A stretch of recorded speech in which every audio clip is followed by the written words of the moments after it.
Stroke में क्या होता है, जो हमारी सारी एक्टिविटीज़ है बॉडी, हाथ को हिलाना, आंखों को बंद करना, स्माइल करना, चलना फिरना, बैलेंस, सोचना, बोलना, सब कुछ कहाँ से चलता है? कौन सा बॉडी का पार्ट है जो सारी चीज़ों को चलाता है? ब्रेन। ठीक है, तो ब्रेन में यदि किसी तरीके की क्षति होती है तो ये सारी चीजें गड़बड़ हो जाएंगी। क्लियर? तो यदि ये ब्रेन है, उसके दो हिस्से हैं, एक राइट है, एक लेफ्ट। ठीक है, तो जो राइट वाला पार्ट है ब्रेन का, वो बॉडी के लेफ्ट साइड को कंट्रोल करता है। ये पता है कि नहीं? ब्रेन में राइट साइड में डैमेज हो जाएगा तो बॉडी में लेफ्ट साइड में असर आएगा, और यदि ब्रेन में लेफ्ट साइड में डैमेज होगा तो बॉडी में राइट साइड में आएगा। क्लियर? उल्टा होता है।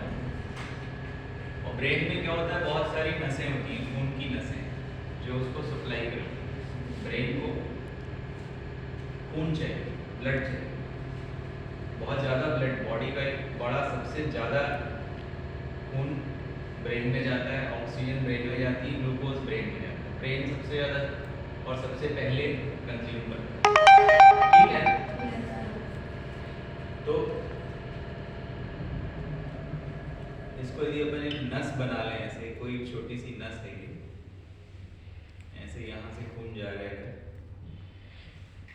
ब्रेन में, या तो इसमें अंदर रुकावट आ गई तो यहाँ ब्लड सप्लाई बंद हो जाएगी, या फिर ये नस फट जाए तो ब्लड सप्लाई बंद हो।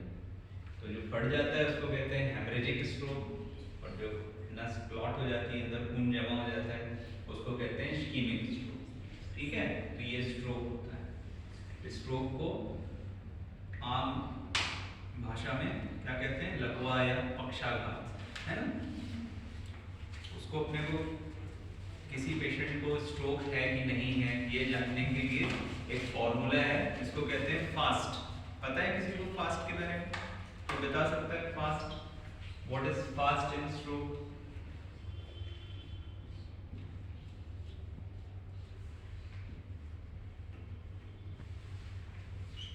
तो एफ जो है ना, एफ होता है फेस। ठीक है, उस व्यक्ति का फेस देखना होता है। फेस टेढ़ा तो नहीं हो गया है, एक तरफ से खिंचा तो नहीं है, एक तरफ लटका तो नहीं है। उसको चेक करने का तरीका है, उसको बोलो स्माइल करके। तो स्माइल करेगा तो उसकी स्माइल टेढ़ी होगी, एक ही तरफ का फेस मूव करेगा, दूसरी तरफ का नहीं करेगा। तो यू ऑल कैन डिटेक्ट कि ये स्ट्रोक का लक्षण हो सकता है। फिर क्या है दूसरा? आर्म, है ना? हाथ उठा के देखने को बोलो उसको, एक तरफ का हाथ जो वीक होगा वो नीचे गिर जाएगा, तो ये स्ट्रोक हो सकता है। कमजोरी, मतलब हाथ में एक तरीके की कमजोरी। फिर ये एस क्या है? स्पीच। यदि उसको बोलने में, शब्दों को चुनने में लड़खड़ाहट हो रही है, बोल नहीं पा रहा है, स्ट्रोक का लक्षण है ना? और टी मतलब आपको उसका टाइम नोट करना है कि ये शुरुआत लक्षण की कब होगी। ठीक है, और बिना किसी टाइम को गंवाए हुए अपने को उसको तुरंत हॉस्पिटलाइज करना चाहिए, सीटी स्कैन होके, और फिर उसका इलाज शुरू होना चाहिए। तो एक छोटे से फॉर्मूले से तुम किसी की जान भी बचा सकते हो, या इसका जो डैमेज है उसको तुम कम कर सकते हो।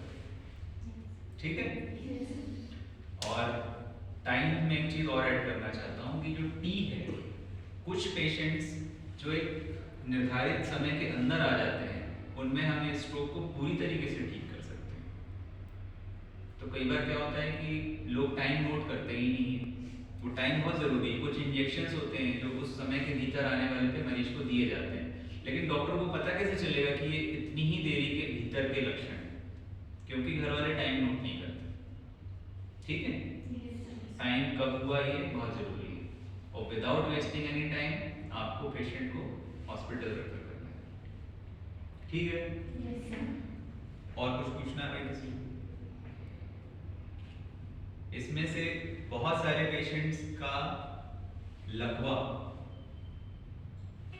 परमानेंट हो जाता है, जिनका इलाज देरी से शुरू हुआ या जिनका डैमेज जाता है। लेकिन एज ए फिजियोथेरेपिस्ट आप लोगों का रोल बहुत इम्पोर्टेंट है, क्योंकि जो शुरुआती ट्रीटमेंट है उसके बाद में आपका ही रोल मेजर रह जाता है। फिजिकल थेरेपी से बहुत सारी चीज़ें फिर पेशेंट की वापस आ जाती हैं, वो मसल्स की ट्रेनिंग, और कई बार उस मसल्स को कॉम्पनसेट करने के लिए दूसरी मसल्स की ट्रेनिंग जो होती है, उससे पेशेंट वापस से अपनी दिनचर्या में लौटता है। ठीक है, तो ये बहुत इंपॉर्टेंट टॉपिक है, I think the most important topic as a physiotherapist. इसको अच्छे से पढ़ो, और फिर कुछ क्वेश्चंस होंगे तो अगली बार फिर पूछना सर। ठीक है, ओके।